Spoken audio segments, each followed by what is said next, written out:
It's that time of year again, ladies and gentlemen. That's right. It is the Stanley Cup Final. Dennis Bernstein, David Pagnotta, and our coverage here on the fourth period is presented to you by CCM Hockey. All right, DB, let's jump right into this one here. Game 1, Saturday night here.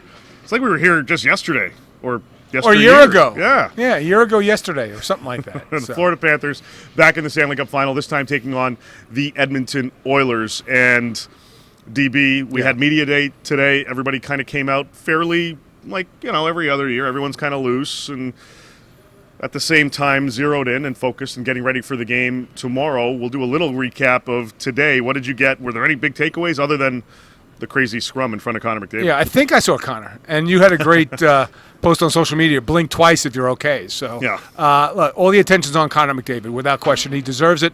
First time in a Cup Final after 9 seasons. He's looking forward to it. I'm sure the fans are looking forward to it. And he was the central focus of the Oilers' media availability today, Dave. Yeah, he certainly was. Alex Barkov on Florida's side getting a lot of attention as well. So did Matthew Tkachuk. Everybody getting a lot of attention, clearly. Leon Draisaitl as well. But the focus on Mr. Overrated?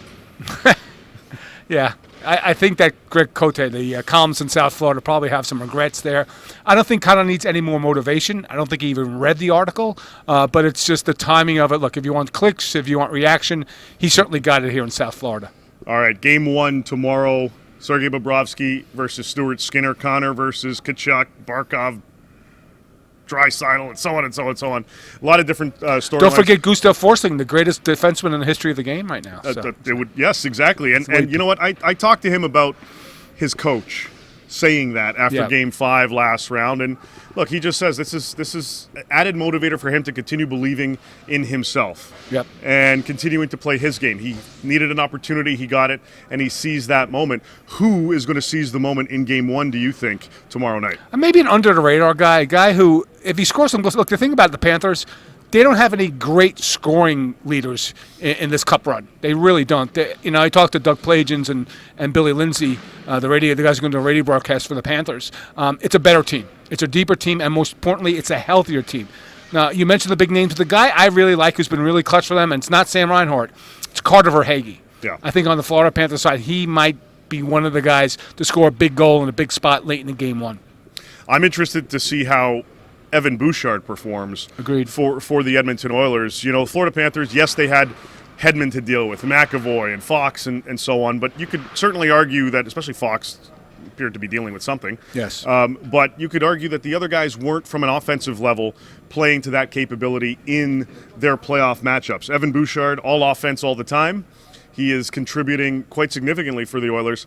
I think he's going to be a player that they're probably going to have to focus on a little bit differently than they have in the previous 3 rounds. Yeah, huge slap shot for the point. That the partnership with Matthias Ekholm has been phenomenal, and coaching with respect to Chris Knoblauch, he's unleashed Evan Bouchard. He's been, and remember, Dave, he's not like this guy's came out of nowhere. Right. He's a 10th overall pick for Edmonton back in the day. But he has had an unbelievable season, and if they are to win the Stanley Cup for the first time in a very long time, Evan Bouchard's going to have to be a major player for the Oilers. You're right. Yeah, without question. We know the big boys are going to have to get the big job done when the time counts, but you're looking at those other intangible type of pieces, the secondary guys for each of their clubs, Carter Verhaeghe on Florida, Evan Bouchard on the Oilers. We'll see how things go, and we'll have continued coverage on off days, on game days here on the fourth period, presented, of course, by CCM Hockey. And by the way, if you subscribe to our YouTube channel, you will automatically be entered for a chance to win a pair of Jet Speed 6 Pro Skates. It's over $1,000 in value. We're going to pick a random winner. Do it now. Yes, exactly. We're going to pick a random winner at the end of the Stanley Cup Final. One of the subscribers to our YouTube page will have that opportunity to win some awesome prizes, including the Jet Speed 6 Pro Skates. Dennis Bernstein, Dave Pagnotta, here in Sunrise. We got you covered all Cup Final long here on the fourth period.